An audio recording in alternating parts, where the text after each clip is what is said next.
So, welcome back to another video. I talked a little bit in a recent video about driving in Abidjan, Ivory Coast, and the infrastructure in the capital city actually isn't horrible. They've got plenty of nicely paved roads. The problem comes in with there's not being too many parallel roads, and so that's where there's a lot of traffic. Because when there's a wreck or a broken down vehicle or something stopping traffic on the main road, there's not really a way to get around it. So you're just kind of stuck there because the parallel roads look a little something like this. And so figured I'd show you a little bit of what some of the other roads in Abidjan look like. And we are technically in Bangerville, one of the quartiers of one of the boroughs as New York City would use, or one of the neighborhoods of Abidjan, the capital city. And so this is a parallel road to the main road. There's really only one main road that goes through Bangerville. All of the neighborhoods kind of come off of it, and you can kind of find your way around off of the main road. But to get from one side of Bangerville to the other, there's the main road, or you can kind of take this back way. And honestly, as I mentioned before, I didn't really get any training on a motorcycle. I didn't have driving school. I didn't have an MSF course. I didn't have anybody to show me how to ride, some tips and tricks, just besides YouTube videos. And so since I didn't get the chance to have driving school, to have practice, these are the roads I kind of practiced on. The back roads where there's not many vehicles. And so I kind of practice on the dirt roads rather than the main road with all the vehicles. Of course, the time that I go on this road, there are a couple vehicles in front of me. But this is where I did my training. This is where I learned to ride a motorcycle, as I'd never really ridden one before.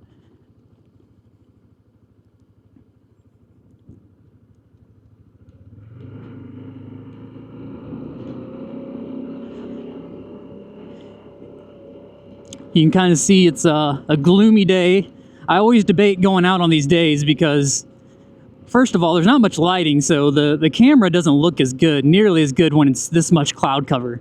When there's a lot of light to work with, the camera, the colors look so much more vivid, and so I prefer the videos with a bright day. And then on the other hand, it's very nice to have the clouds for the weather. So it's a win-lose. If there's cloud cover, it feels good, but it doesn't necessarily look as good. If there's no cloud cover, it looks good, but it doesn't really feel good.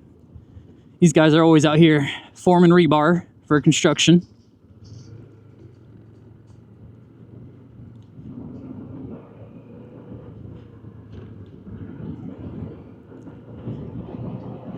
Got a little guy playing some soccer.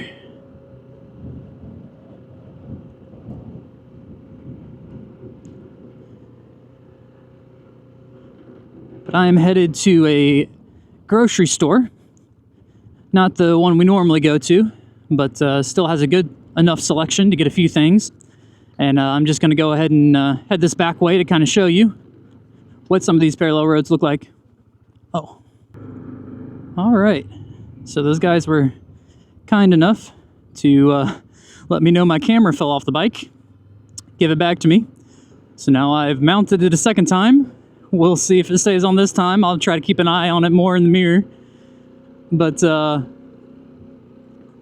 we were talking about the parallel roads and them looking a little like this. Plus, they're definitely not as straightforward. So I tend to, it's a little bit of a maze back here, trying to find the right roads and make sure that I'm still heading the direction I want to head in.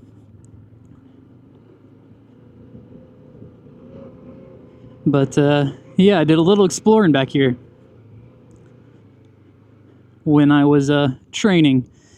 And it's not the best training for road because you obviously don't get up too much speed. unless you want to destroy the bike with all the bumps and rivets. I'm wondering how my camera mounted to the bike's actually going to do with all the bumping around.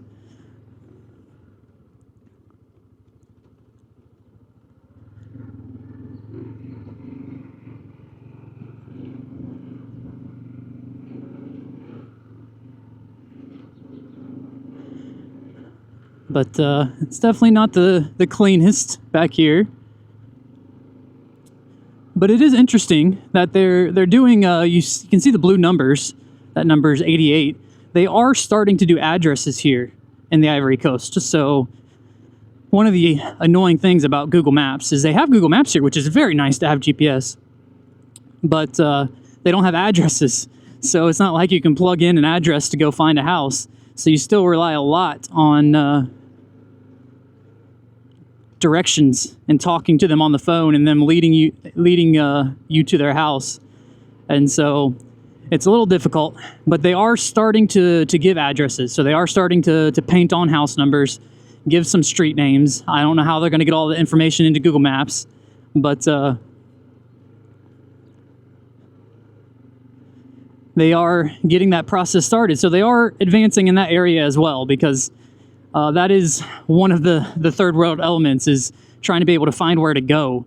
If it's a well-known place that's in Google Maps, you can plug it in, like the malls and the grocery stores. But if it's a friend's house, you have to be able to follow directions, and they definitely give directions a little differently than what I'm used to receiving. Definitely gonna get some stares with the cameras.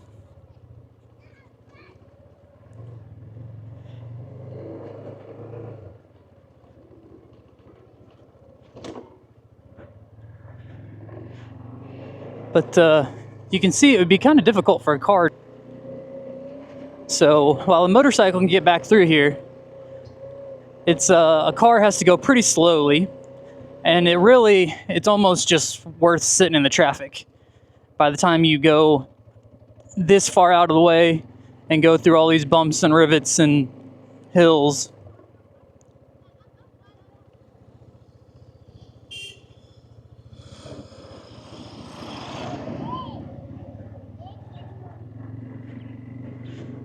then you just kind of stay through the traffic. But this is kind of the back way, the parallel road. And now we're back onto the paved section.